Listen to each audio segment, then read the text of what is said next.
trials and tribulations,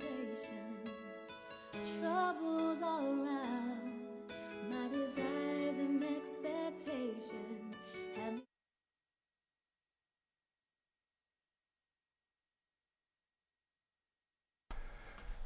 Blessings and kingdom greetings and God's richest blessings be multiplied to you and yours. You are tuned in to another segment of Healing Our Land's live interactive broadcast here on the Boston Praise Radio and TV Network. I am your host. I'll be with you, if God say the same, through till 6 p.m. Our new broadcast schedule is Wednesday and Friday, 4 p.m. to 6 p.m. Eastern Standard Time. And I have a pleasure of having a guest live here in the studio with me on this afternoon, and it is, I'm going to ask her to say her name so I don't say it the wrong way. It is Rachel Nicole Meiselman. It's my last name is one that kind of like scares people, and they think it's gonna like eat them. And it's like, no, it's not that bad, really. So I always tell people it looks like Misselman, but it's Meiselman. Meiselman. So we anglicized, or 3-4 generations ago, they anglicized the spelling to presumably fit in with, America, like so many other immigrants did. Interesting. So tell us, who is Rachel Meiselman? Meiselman, yeah. Meiselman. Who is Rachel Meiselman? Well, first of all, Pastor, I am so grateful for this opportunity. I'm elated, actually. Who is Rachel Nicole Meiselman? I am just a girl. Just a Bostonian. I tell people that I have had the privilege, because I do think it's a privilege, of having experienced other cultures. I've lived in other countries, other cities, but Boston is home. It's the city that really made me. It's the city in which I grew up. I am a product of Boston Public Schools, and I don't feel right. I don't feel comfortable unless I'm giving back. And I don't see it as something that's onerous. I enjoy it. It gives me joy. And at one point in my life, when I was in my last year of undergrad, so I attended Harvard. And at the time, I was explaining to you a little earlier, at the time, I'm in my early 50s, women were conferred a degree from both Harvard University and Radcliffe College. So my last year, I was like, okay, what am I going to do? And I had a few things in mind, and I, considered law school, which I actually ended up, I pursued that route, but I actually also considered becoming a rabbi. And I didn't do that ultimately. Who knows? Maybe down the road I will. But the idea of giving back and walking with God and really just being mindful and being grateful and being faithful. Those ideas have stayed with me throughout my life. And quite honestly, they have enabled me to navigate challenging times, which we all experience, and have enabled me to reach heights that, perhaps I might not have been able to reach without that faith. Outstanding. So, what led you? Because you're running for at-large city council. That is correct. So, what made you decide to run for at-large city council at this particular time here in the city of Boston? Well, that's a great question. So, thank you, Pastor. I think that when you run for district, parts, maybe all of one neighborhood and parts of another, or maybe all of two neighborhoods and maybe a part or two of two or three others. I think you have to be really firmly embedded in the district. And not that I don't think I could have brought something to the table had I decided to go that route, but there are things that I want to see done throughout the city. And I've lived in a couple of different neighborhoods. When I was growing up, I lived in a couple of different neighborhoods. So one part of my childhood was spent in West Roxbury. Another part was spent in Dorchester. As an adult, I've lived in Dorchester, East Boston, Allston. So Roxbury. And interestingly, when I lived in Roxbury, part of what motivated me to be there was because I just felt that need in my life to be close to my grandmother, who'd passed away many years prior, many years prior, but she was a daughter of Roxbury. Mm-hmm. She went to Roxbury Memorial High School. Mm-hmm. So, certainly I have a lot of love for Roxbury. But yeah, different parts of the city I've lived in. And I think that I want to see things done in these different parts that I ticked off. So certainly the part of Dorchester that I didn't grow up in, Allston, there are many things I see that need to get done. And this isn't meant to disparage the efforts of people who are currently representing Allston, not at all. But I come with a very different lens, with a very fresh, at least I hope so, fresh perspective. So, I see things that I think really need to be done in Allston. And so I would like to kind of contribute to kicking those things off. I live now in East Boston. There are things I want to see done there. Obviously Roxbury, there are things I want to see done there. So I enjoy going all around the city. Mm-hmm. and I've made friendships. I have friendships from around the city. And when I was growing up, certainly being a graduate and alumna of Boston Latin School, you go to school with people from all over the city. Mm-hmm.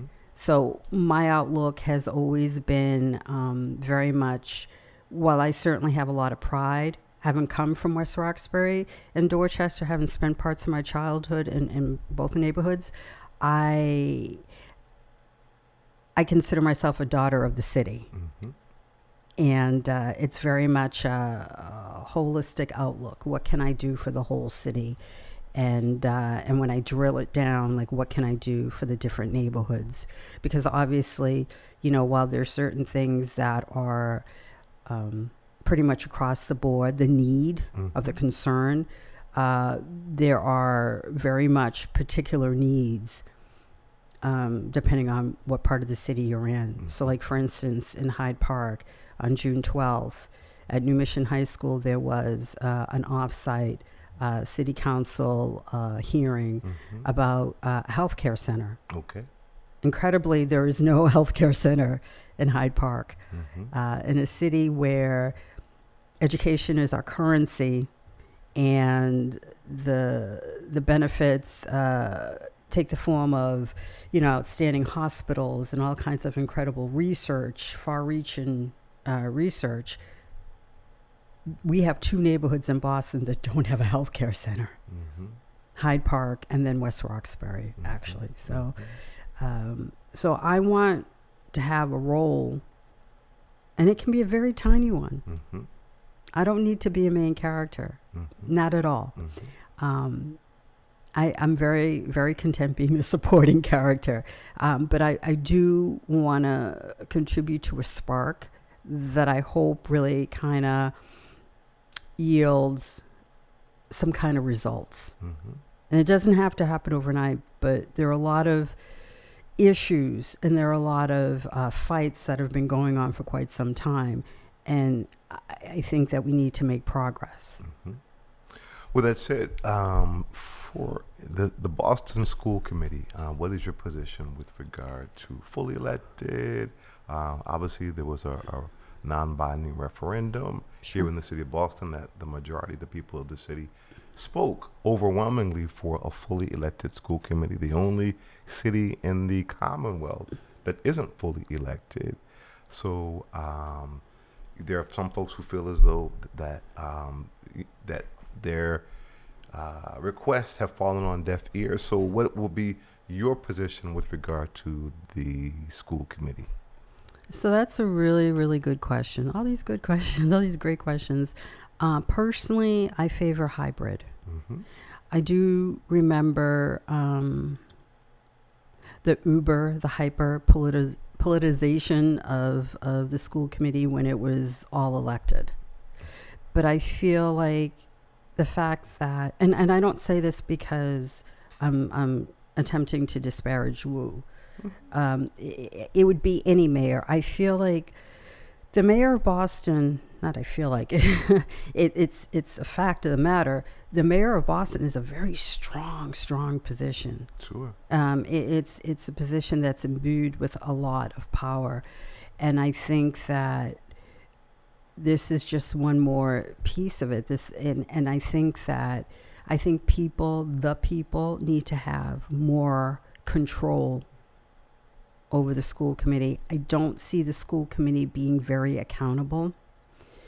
One thing that has troubled me, and I was actually very pleasantly surprised, there was a recent piece in the Boston Globe in regard to exam schools. And so, of course, I went to Boston Latin School, and I'm actually a second generation alumna of the exam schools.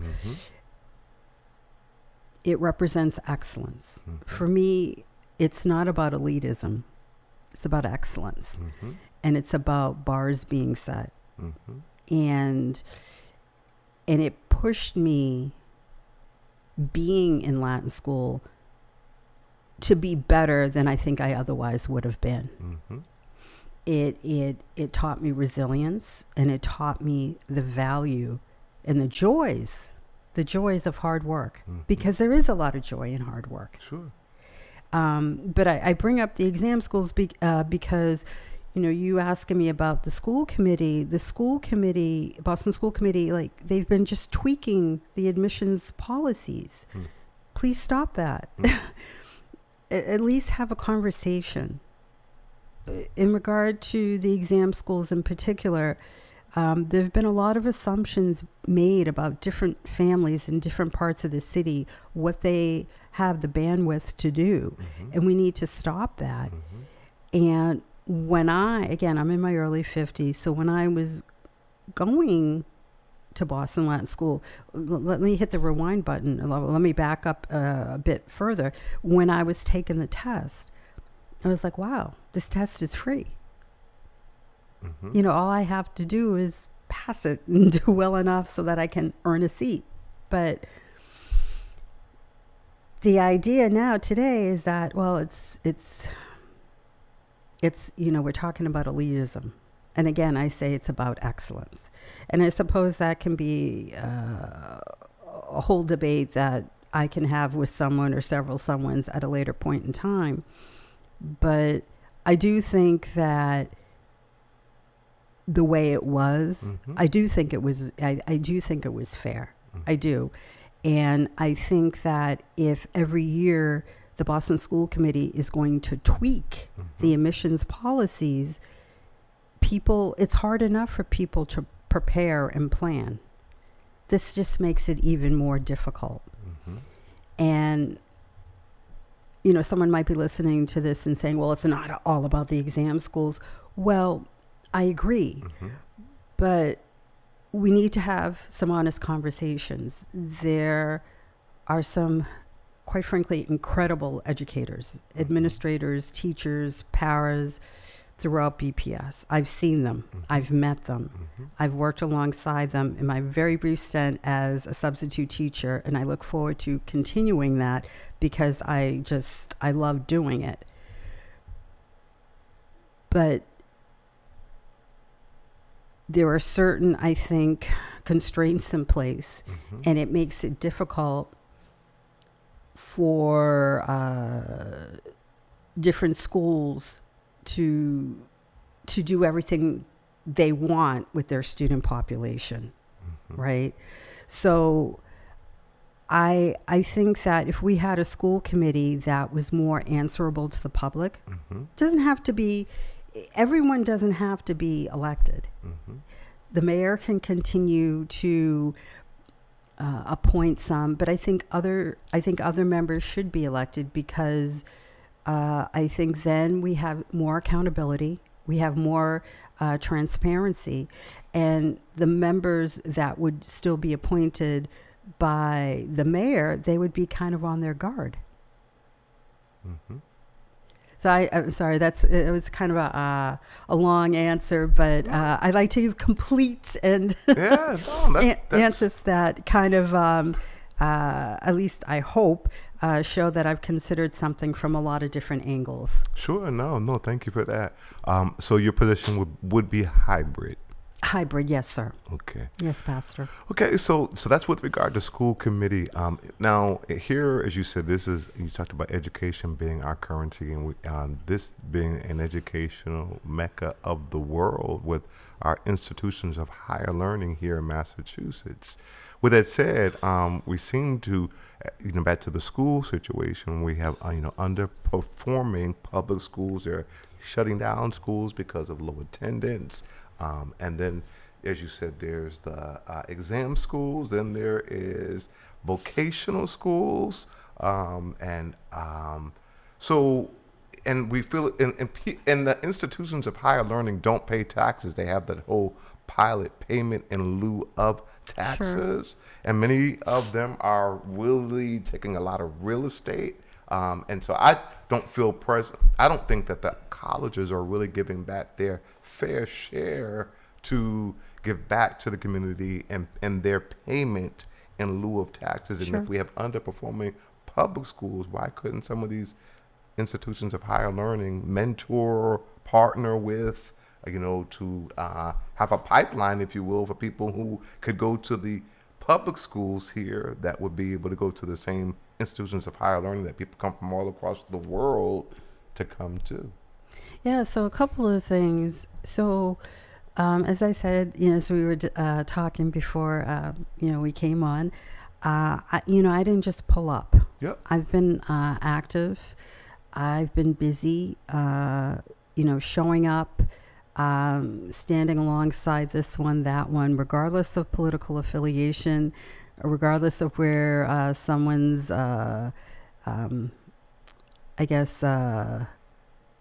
loves or cause du jour, regardless of what they might have been or have been, I've showed up when I believe in a cause. Mm-hmm. And so I think that to your question, to answer your question, I've worked alongside a lot of different people, because I could say it saddens me, but I'm going to be a little bit stronger than that. It actually angers me that we have so many students and they cannot enjoy what I think, quite frankly, is their birthright. And I get that from Tito Jackson. When he ran for mayor, I was supportive of his efforts. And I'll never forget, he said that. He said that to me. He said, that's these schools, this is our children's birthright. And I completely agree with that. Now, more recently, I've heard Mayor Wu. I heard her at in the North End. There was a community meeting, and she talked about this idea about they are really kind of working on creating and bolstering these relationships between colleges in Boston and maybe around Boston, but certainly in Boston, between those schools and then schools in the Boston Public Schools district. And it's this kind of adoption, so these institutions of higher learning adopt this school or adopt that school. And I like that idea. And I think she also reiterated that at there was South Boston, it was coffee hour with Mayor Wu. And I believe she reiterated that there too. I don't think it goes far enough though. So I very much welcome those efforts from the city.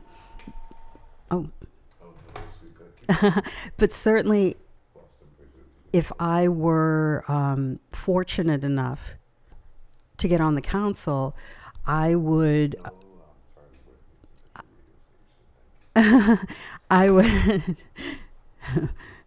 interruption over. Yes. I would push, I would champion these schools getting involved with our children's academic journey a lot earlier. Mm-hmm. Because I feel like, I think that they should be even involved with our children, like in kindergarten, first grade. I do. I need to impress upon people, I would like to impress upon people that, you know, in some countries, so one of the countries I lived in for a while was France. You have French youth deciding whether they want to be a doctor or an attorney or maybe going a vocational route by the time they're 15 or 16. You know, so they've already embarked on, they've gone a particular route. They've maybe gone to a particular school, taken a particular course load. I feel like their efforts, but they start like maybe when our children are like 11 or 12. And I feel like sometimes, just speaking broadly, that some of our electeds think that, oh, if we do that, we're cooking with gas. And I'm like, well, I don't think so. I think that, you know, there are two particularly critical periods in a child's life. So 0 through 5 and then 10 through 15. And I think we need to already get in there at like 5 or 6 years old and impress upon our babies that they have choices, that they can dream big things. And if they take those steps, one little baby step at a time, and as they get older, those steps will be bigger and you know, the stride will be more significant, that they can reach goals and they can be scientists or they can be plumbers or they can be attorneys or they can be filmmakers, but they have a wealth of choices. And I do feel like these universities, they need to work better. I think more of these universities need to work better with Bostonians. I know that for years when I was at Harvard University, I spent 3 summers working for their summer camps that they run through Phillips Brooks House Association, which is, it's more independent from Harvard now, but I still kind of like loosely refer to it as the nonprofit arm of Harvard that is run by students. And they have all those camps. You know, there's one over Villa Victoria, Key Latch. There's one that runs out of South Boston. There's one that runs out of Chinatown. There's one that runs out of Franklin Field, Mission Hill. So throughout the city. And then also over in Cambridge. And yeah, I worked in these summer camps, and the first year I worked for the Mission Hill summer program. And at the time, Northeastern was very generous. So I don't know how many people know this, but Northeastern would provide our meals, right? And I thought that was a wonderful way to give back to the community, because we students, we were camp counselors, but we also acted as teachers. So we tried to fill in those gaps however best we could. And over time, certainly the training has become more structured, more involved. But it wasn't like we just kind of were left to do whatever we wanted. There was even some structure back in the day. And so we tried to supplement however best we could. And then the rest of the time, those camps ran as recreational camps. So it was great. I think it was great for the children. But my point in saying this is that Northeastern gave free meals. And I remember however many years ago, so this is back in the 90s. I remember however many years ago, maybe like 5 or 6, maybe 6 or 7 years ago, asking about Northeastern, and I found out that they no longer did that. Look, there are a lot of great things happening at Northeastern, it is, we're lucky to have such a great university here within our city limits.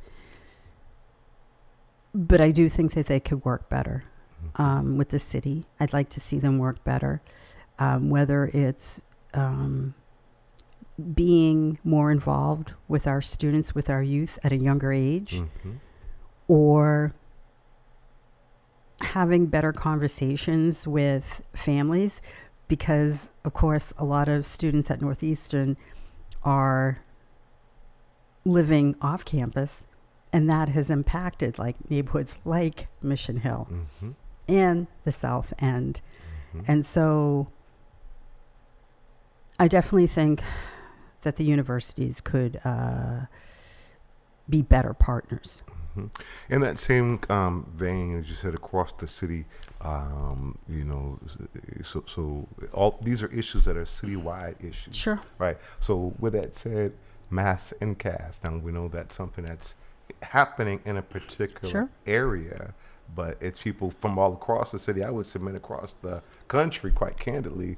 I have the opportunity of serving as a volunteer chaplain at the Nashua County Jail and Suffolk County House Christian. We do a lot of civic engagement at those respective institutions, and unfortunately learned that a lot of people who are registering to vote and or participating in the absentee ballot are people literally who may be from all across the Commonwealth or the country, and end up in Boston and end up incarcerated there, though they're from different places, and then they get stuck kind of there, and then that whole crossroads of trauma, mental illness, addiction, and crime that has them in kind of stuck. So what would be your position? That's been something that has been a challenge for several administrations addressing since the Long Island Bridge has now no longer been there and people no longer have the island. What would be your solution to address mass and cast? Well, I'm really glad that you're broaching this subject. I actually used to live around Methadone Mile. I call it Methadone Mile because I know that mass and cast, it's supposed to be like gentler. But until I see real progress, I'm like, no, it's brutal down there. It's evil. It's some of the things that happen down there. It's horrific. And I think we all have superpowers. And one of my superpowers, I consider it a superpower. I'm going to go ahead and say it's a superpower, is that I look at things the way they are. Okay. And not how I think that they should be. I have an idea of how they should be, and I like to try to work toward that. But I don't kid myself about how things are when I first look at them. And to say that it's a crisis, that doesn't even begin to really describe what happens down there. I think that we need to put Boston first. I really do. And, I remember Senator Liz speaking up because she's from that area, Liz Miranda. And, she said that, well, this area, they're throwing everything on Roxbury, and it's the truth. It is. But of course now, or not even now, over the last few years, because nothing has really been done, that has really stuck, that has really worked. It has affected the South End. It's affected Dorchester. It's affected Mission Hill, which Roxbury, but the back of the hill. It's even gone as far into bordering Dorchester, bordering Mattapan. It's pretty far reaching. But I think that there really needs to be a mentality Boston first, because we want to be compassionate, we want to be welcoming, we do have incredible resources, but it's gotten to the point where we're tapped out. And it's gotten to the point where resources that were directed toward some communities that were set aside for some causes have been repurposed and redirected to methadone mile and the different problems down there. And it's really kind of like this black hole, this vortex. And it's just like money's being thrown and, it's like, sucking all the resources up. And we just can't keep on doing that. I think that, the mayor, Mayor Wu, and I would say this regardless of who is the mayor, needs to say, look, other municipalities need to step up. And I said that 5 years ago in 2020, and actually Marty Walsh said it. I heard him say it shortly thereafter on, he was being interviewed on television.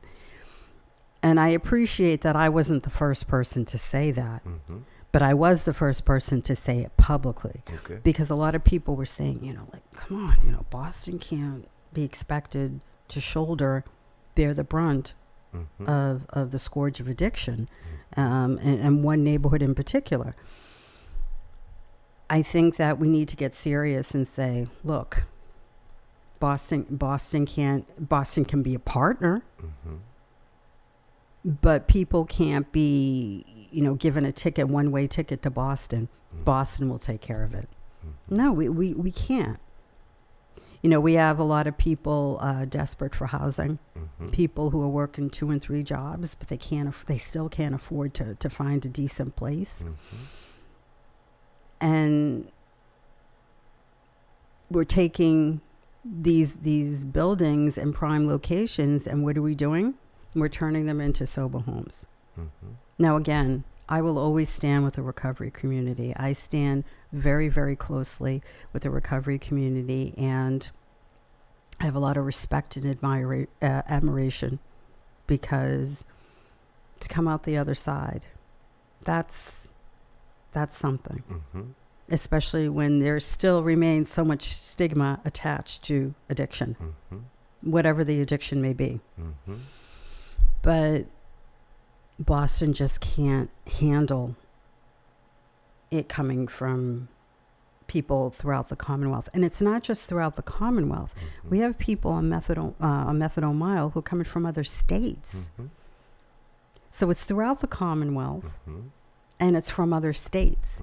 And so I would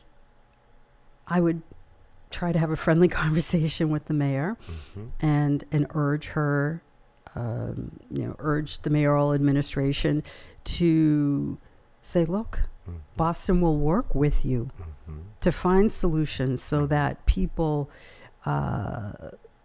whether they're from another part of the state or from another state, so that they can be healthy again, so that they can be whole again.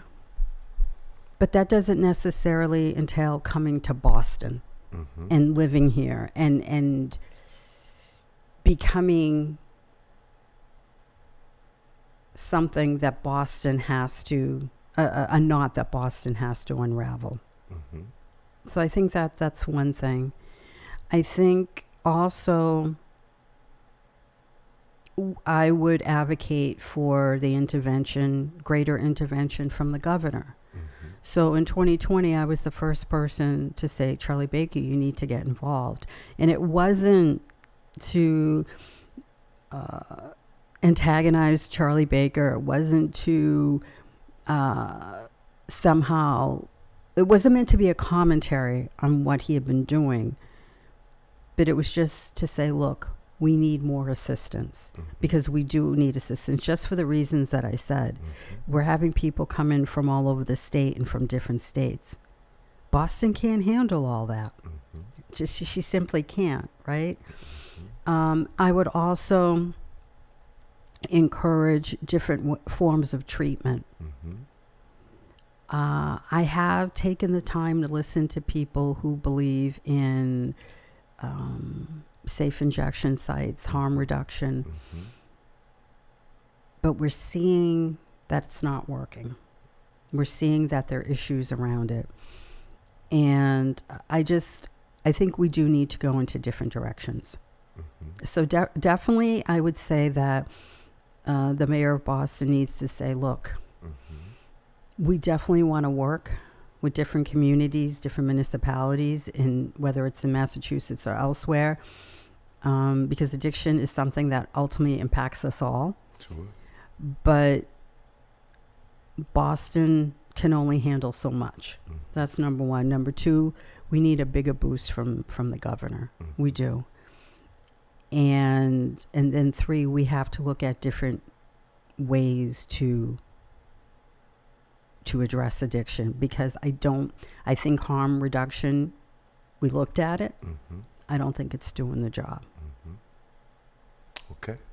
With that said, so another population are people who are returning from being incarcerated. As I said, unfortunately, in many instances, they get caught up into, sometimes that's the precursor for them becoming incarcerated, is dealing with addiction and trauma,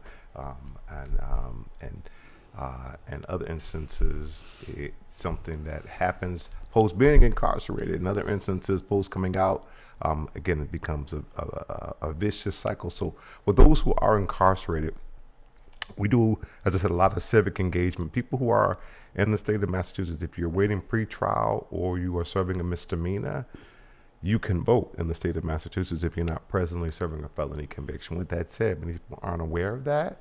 And even if they were aware of it, the infrastructure is not in place in incarceral settings for people to exercise the right that they have, even if they are educated with the fact that they have it. So the absentee ballot applications, the registration forms, the voter guides, who are the candidates, what are their positions, right? None of that's really happening. Though the Vote Act was passed in 2022, a lot of the work that we're doing is helping to actually implement it. Legislation is one thing to pass, and others is implementation.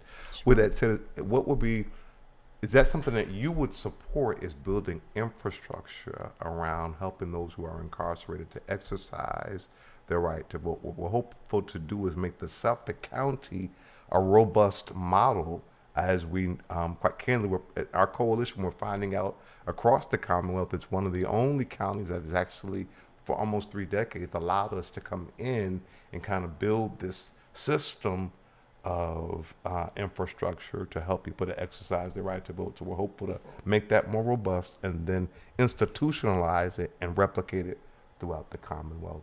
Is that something that you would support? All right, so that is certainly a question. I think that is a bit of a lightning rod. Okay. A lot, people, I think, who are proponents, and then those who are against it, like the critics. I think that probably, there is a lot of passionate rhetoric on both sides. This might come as a surprise to some people. I am conservative. I am a Republican. And so I think, again, people have like these ideas about, who or what a person is based on, really, quite frankly, a number of things. And it often, I don't know if it, the person who's making the assumptions, if he's doing himself any favors. The way I see it is, obviously there are some people who engage in crimes that are just heinous. Heinous. And I don't know about rehabilitation. However, speaking broadly, I do believe in rehabilitation. And I think that if a person has done his time, and if a person has expressed remorse, and a person wants to build a new life and move in a new direction where he will be of benefit to the community, I do think that voting should be part of that. So I would support efforts. I would not just blindly support efforts. Again, we have some people who've engaged, we hear horrible stories, people who are convicted in a court of law of horrible crimes. But the idea of rehabilitation is something that is very much embedded in our criminal justice system. And if we are going to give respect to the pillars, have any kind of regard for the pillars upon which our criminal justice system is based. I think that really, it involves giving the person who has shown remorse, who has been fully rehabilitated, it involves second chances, and with that, voting rights. Right. So here in the state of Massachusetts, so as it stands, if you are waiting pre-trial, you haven't even been convicted of a crime. You're waiting. You haven't even gone to court, right? You have the right to vote. So it's already your right. Right. Right.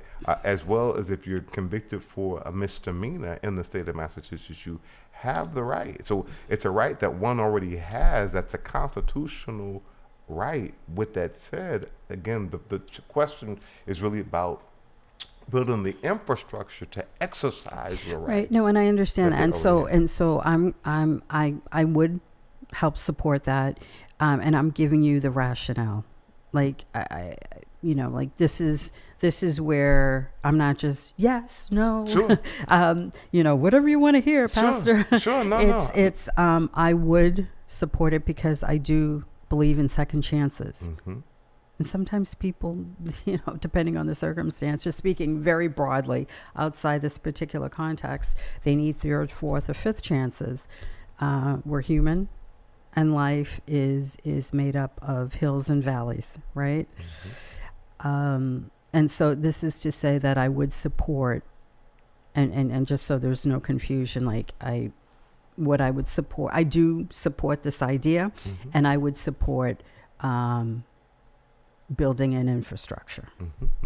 So what the other part of the question, so you answered the question about infrastructure and those who already have the right, but in Massachusetts, to your point, right, you used to be able to vote even serving a felony conviction up until 2000, and that right was taken in Massachusetts from people who are presently serving felony convictions, and literally it takes a constitutional amendment to restore that right for people who are presently serving felony convictions. So if you are convicted and you have done your time and you're out and you're on probation or parole, you can vote in Massachusetts. Again, you're only not allowed to vote right now if you are presently serving time for a felony conviction. But there's a movement to restore that right because, again, a number of reasons. First of all, people are sometimes wrongfully convicted. Sure. Right? That does happen.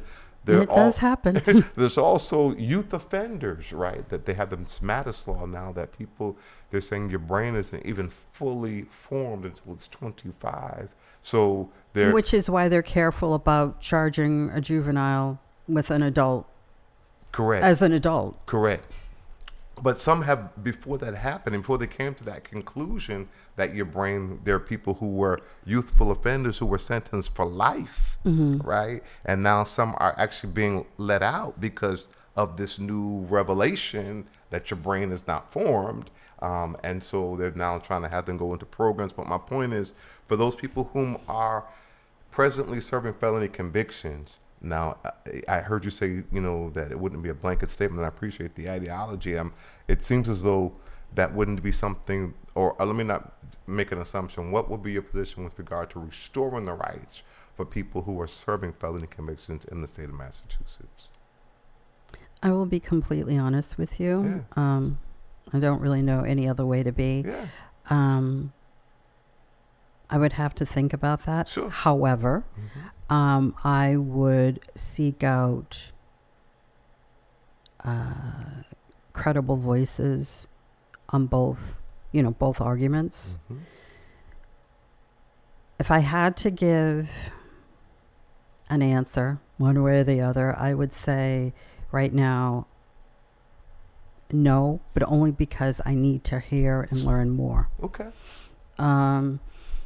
But I do believe in rehabilitation, as I said, and I believe in second chances, and I am acutely aware of the importance and the significance of voting in this country.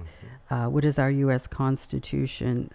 There are 4 amendments, is it, that are connected to voting? So, we have, what is it, the 14th Amendment? Yes. That allows black men to vote. We have the 19th that allowed women to vote, because some in certain parts of the country were maybe voting in local elections, but allowed them to vote in, national elections. Then there's another vote to allow 18-year-olds can vote, and then there was another one relative to the poll tax, and there might be one other one, but it's just to say I say that because it highlights how critical a right this is. That's why I'm willing to listen to both sides. But for the moment, I would say no, but I would listen and I would learn. With that said, you mentioned the amendments. The 13th Amendment of the U.S. Constitution to date says that slavery was abolished with the exception of those who've been convicted of a crime. So to date, right? That's to date. That amendment is still in place, and to me, that's that's unconscionable that our Constitution to date would state that slavery was abolished with the exception of anyone, because that, for all intents and purposes, makes people who are incarcerated relegated to the status of a slave, which justifies you treating them inhumanely and having them work for pennies a day. Well, that's why we have. We have the different branches, and they're very clearly defined. But we can have the courts interpret, and they can do it in a way that's not willy-nilly, and it's not done in a way that is disrespectful to the spirit and the intent of the law. So there is that, but I do recognize it. And I'm trying to think, oh my God, normally, this is going to make you laugh, I do like to carry a Constitution around with me. Yeah. I'm like so embarrassed. I'm like, wait, 14th or 15th Amendment? Oh my gosh, because I know the 13th, 14th, 15th Amendment were from the Reconstruction era. Okay. So I'm trying to think, 14th, 15th Amendment. I'm so embarrassed. I should. Okay. That's how I learned that the 13th Amendment actually stated that I was a gentleman who was right here who actually did carry a pocket Constitution. Yeah, normally and that I was do. the first time that I actually learned, because you read it right here, that the 13th Amendment stated that slavery was abolished with the exception. So I was really just shocked to learn that that's what it still says. So I say that to say that as you talk about, the Constitution, this is of the United States of America, that quite candidly, unfortunately, the truth of the matter was written at that time. As you said, the amendments happened. So at one point, black people weren't even considered fully human. They were 3/5 of a human, right? That was amended. And now this is going to nag. I mean, I can't believe, normally, my mind is like, boom, boom, I can zero in on these facts. It might be the 15th Amendment, but it's going to I'm going to wake up at 3 o'clock in the morning and be like, how did I not know this? How did I not know? It's no big deal. It's no big deal. But it's just to say, but the point remains that it's voting is critical. And so that's why I would entertain dialogue. And I would engage in dialogue with different stakeholders and people throughout the political spectrum. I think that's important. No, I appreciate that conversation, and I appreciate being open to do that. I think it's something we're passionate about, because people it's just no deterrent to crime. People who feel they have a voice in their own. I mean, even again, the reason why it was stripped from people in the state of Massachusetts is because people who were incarcerated were utilizing that to be able to have candidates come into houses of correction, because they actually wanted their vote, right? So elected officials or people who are running for office would go behind the wall when they could vote because they wanted their, but this is a whole voting block There are 7,700 people in the state of Massachusetts that are disenfranchised because of felony convictions.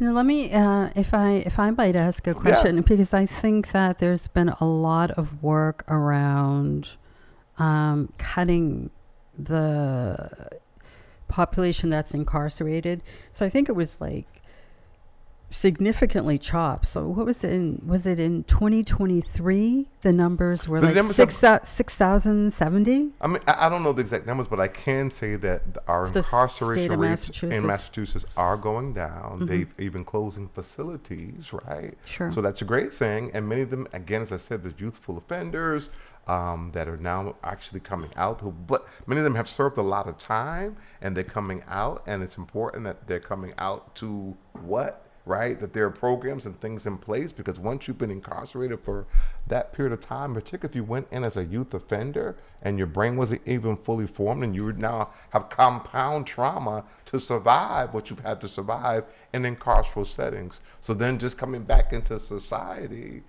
having to navigate, recovering from all that you've missed in life. Right? Never mind. I mean, life is happening. Technology is happening. People who've been incarcerated long periods of time, many times become institutionalized. And it's really challenging for them to navigate the free world, because incarceral settings are really different than the free world.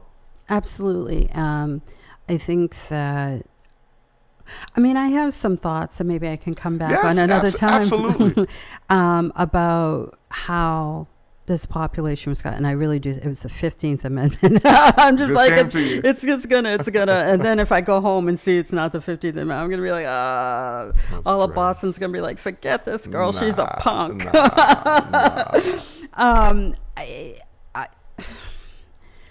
I fully appreciate that there are other ways to get at accountability, and that's a big part of rehabilitation, right?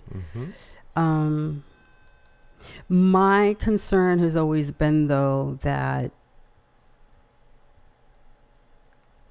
in redirecting, there are sometimes some actors, and even if they're well-meaning, the seriousness of maybe a particular crime, it might get lost somehow at some part of the journey and rehabilitation. But I do appreciate the efforts, because being incarcerated is traumatized. It is. I'm going to actually ask you, I'm going to give you the camera and the mic. We've got literally 3 minutes. Okay. And you can just talk to our listening, our viewing audience, and tell them why they should vote for you and how they can support your campaign if they're interested.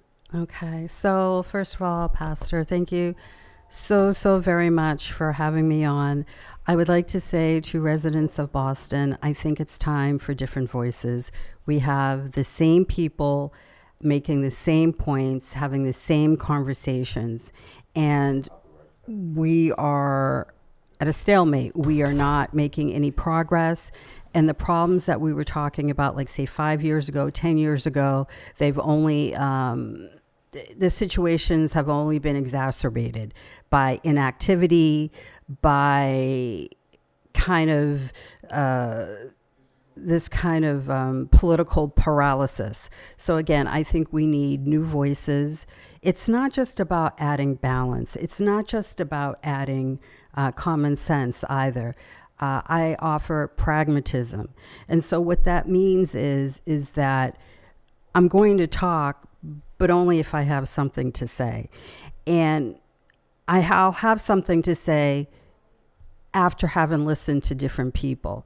And I will listen to different people, because I believe that that's a critical part of resolving any issue. And being pragmatic often also involves really engaging with different people. So just beyond listening, actively collaborating. And so, again, we need a new voice. We need a new perspective. We need people to stand up and say, I'm sorry, but respectfully, that's not feasible. That's not practical. But let's come to the table and see what we can work out. My name, again, Rachel Nicole Meiselman, and I invite you to support me on my journey to get on the Boston City Council, one of the 4 at-large seats. And certainly, I invite you to reach out to me. You can reach me directly at rachelnicolemeiselman@gmail.com. I am also all over social media. And certainly if you see me as I'm out and about over the next 2.5 months, I certainly encourage you to come up and engage with me in that way too. Bye-bye for now. And thank you. Thank you. And thank you, our listening and viewing audience.